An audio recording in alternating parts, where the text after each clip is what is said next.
sick. Damn it, Hunter, what are you getting us into? Bonjour à tous et félicitations si vous êtes en vie. En 2020, mon film coup de cœur, c'était un petit film, Rent a Pal. En 2021, c'était un petit film à nouveau, il s'agissait de Psycho Goreman.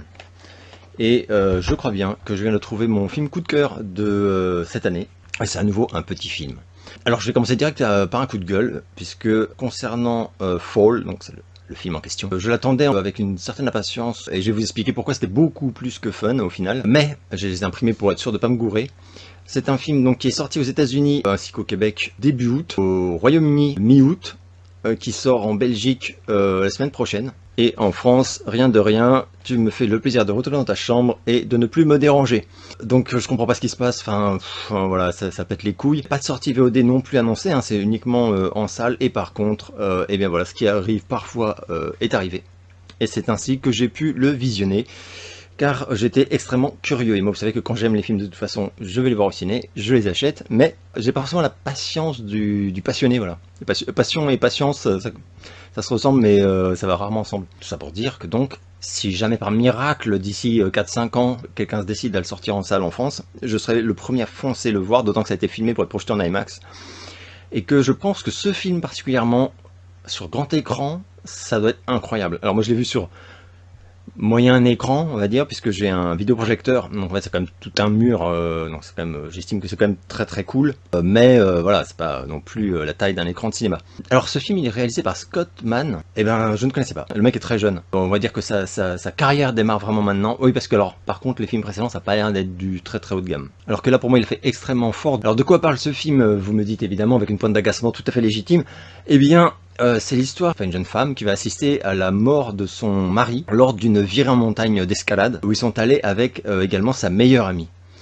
Et donc on assiste à ce drame dès le début, c'est la première scène du film. Et ensuite elle sombre voilà, dans une forme de dépression tout à fait compréhensible. Voilà, donc on voit son père qui s'inquiète, mais elle refuse vraiment clairement toute aide.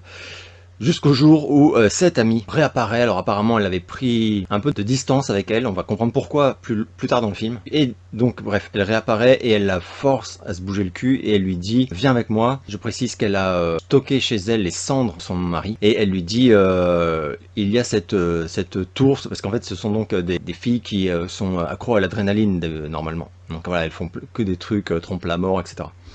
Et la meuf lui parle d'une tour quelque part qui fait 600 mètres et qu'elle projette de gravir quoi. Et elle lui dit grimpons au sommet et de là tu pourras dire au revoir à ton mari et répandre ses cendres voilà, quasiment au niveau des nuages quoi, 600 mètres de haut, voilà.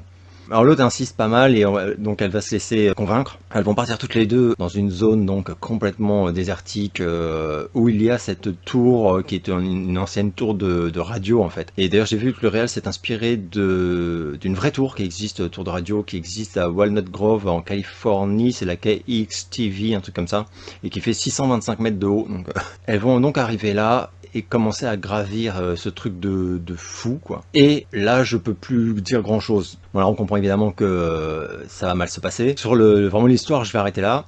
Par contre ce que je peux dire c'est que moi j'attendais par exemple quelque chose d'assez fun, avec de l'action, des jumpscares ou des trucs comme ça, enfin, et c'est vraiment pas particulièrement ce que j'ai eu dans la mesure où première surprise c'est que c'est très bien écrit, deuxième surprise c'est que la réal est excellente, et au final quand le film s'est terminé quoi, j'étais carrément choqué par la qualité du film. Il se passe des choses qui le rendent pour moi supérieur à la masse des films. Alors il y a deux films auxquels j'ai pensé en le visionnant quand même, deux films que j'aime beaucoup. Le premier c'est Frozen, qui est vraiment un film que j'ai énormément apprécié, je vous le conseille si vous ne l'avez pas vu.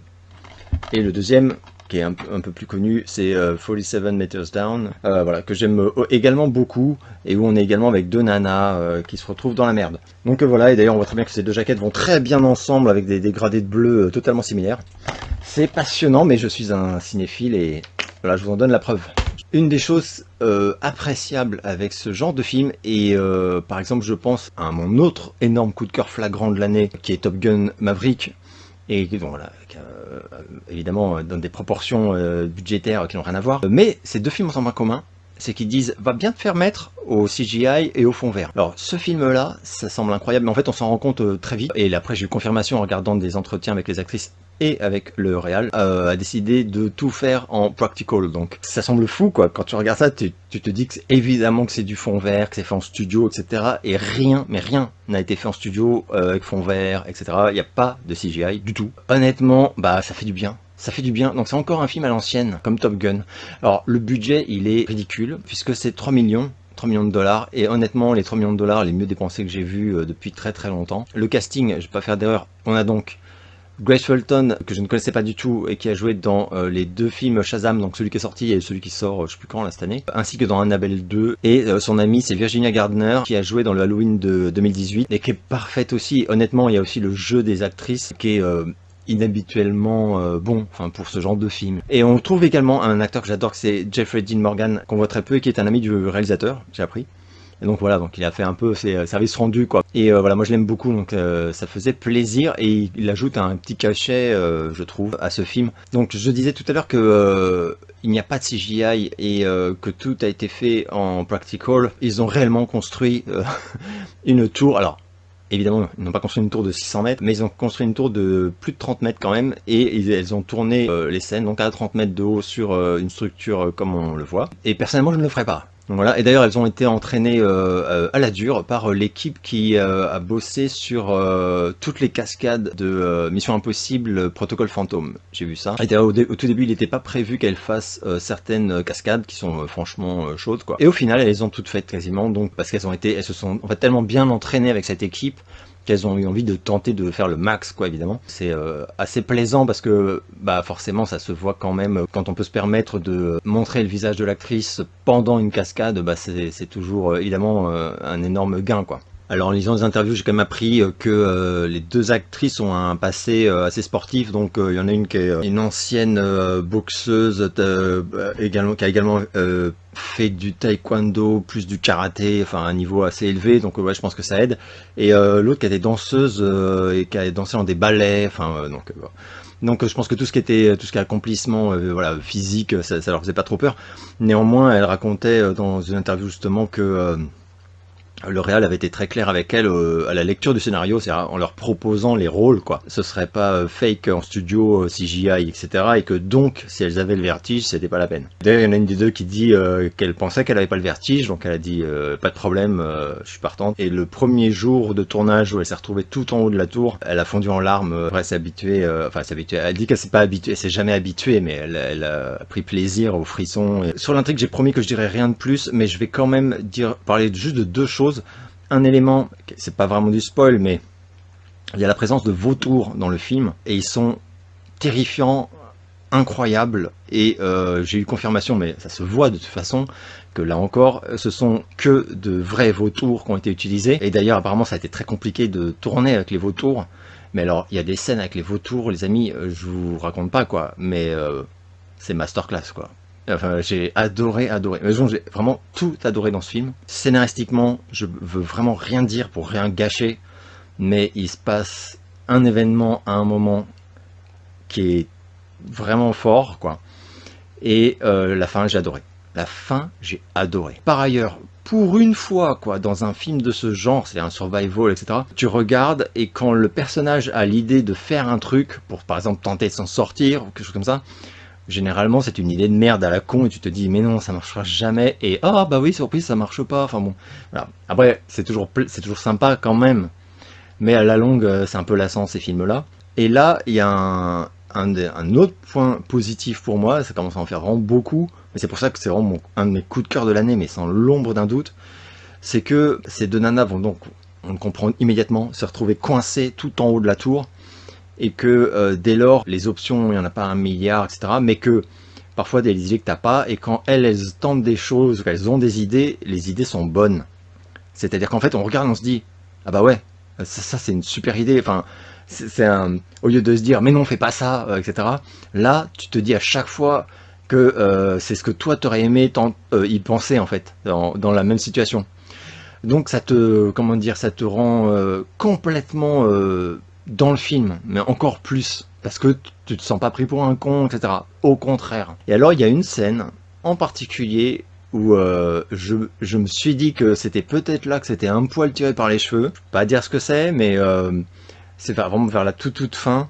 où il s'agit de, si je vais juste donner un élément, il s'agit de recharger un appareil. Et je me suis dit, ah bon, est-ce que c'est vraiment possible? Et j'ai appris que c'est totalement possible, et c'est tellement possible que le réal et les équipes, etc., l'ont fait avant le tournage pour vérifier que c'était vraiment possible, et ça marche. Donc voilà, quand j'ai su ça, je me suis dit, ah putain, le mec il a tout verrouillé en fait dans son film. Donc je trouve ça tellement génial. Et alors c'est vraiment un film à l'ancienne, hein. Et d'ailleurs, il y a une scène, enfin il y a des scènes de semi-chute, enfin de choses comme ça, on s'en doute bien, hein. Et les meufs racontent qu'elles ont vraiment fait ces chutes, quoi, du coup, puisque rien n'était fake et que c'était chaud. Ta boîte avec des capes de sécurité et des trucs comme ça. Il y a un moment quand tu tombes quoi. Je voulais dire 2-3 autres trucs, mais je réalise que ça implique vraiment du spoil et je préfère attendre que ce film sorte. Alors en VOD, il n'y a aucune date de prévue, il n'y a rien de prévu, mais rien. Enfin, c'est comme si en France on s'était dit non, on les emmerde en fait, ils verront pas le film en fait. Bah oui, mais si mon pote, parce qu'Internet c'est compliqué. Il faut faire des petits efforts. Donc si ça sort en VOD, bon. Si ça sort en salle, moi je fonce le voir. Et puis bon, par contre, évidemment, dès que ça sort en physique, je me jette dessus. Mais voilà, ça le mérite vraiment. Le film, il est donc sorti, j'ai dit, début août aux États-Unis, Québec. Il a eu de bons papiers, mais il n'a pas fait un score de ouf, apparemment. Donc il est rentré dans ses frais et tout. Mais c'est pas non plus un triomphe. Je pense qu'il n'est pas sorti dans beaucoup de salles aussi. Mais c'est vraiment dommage parce qu'il mérite de sortir du lot de mon point de vue. Je termine en disant que c'est un film qui dure presque 2 heures et que au début, moi quand je l'ai lancé, je me suis dit 2 heures en gros 2 nanas coincées en haut d'une tour, c'est interminable. Enfin, je vois pas comment je vais pas me faire chier quoi. Oui, je l'ai pas vu passer les 2 heures, mais quand je dis que je l'ai pas vu passer, c'est que quand ça s'est terminé, je me suis dit, il fait pas du tout 2 heures le film, quoi. Et en fait, si. Voilà, franchement, immense coup de cœur, immense coup de cœur. Bravo à Scott Mann pour ce tour de force. Je vous le recommande à mort. C'est quand même vraiment dommage, je comprends pas trop, enfin qu'à l'heure d'internet, justement, les studios puissent pas faire des... C'est n'importe quoi, enfin quand tu regardes, tu vois, 12 août, mi-août, mi-septembre, puis rien pour les pays voisins. Comment un film il peut sortir en Belgique le 14 septembre et pas en France du tout? Je trouve ça mais dingue, c'est complètement dingue. Bref, j'espère que vous allez bien et je vous donne rendez-vous très bientôt pour une nouvelle vidéo.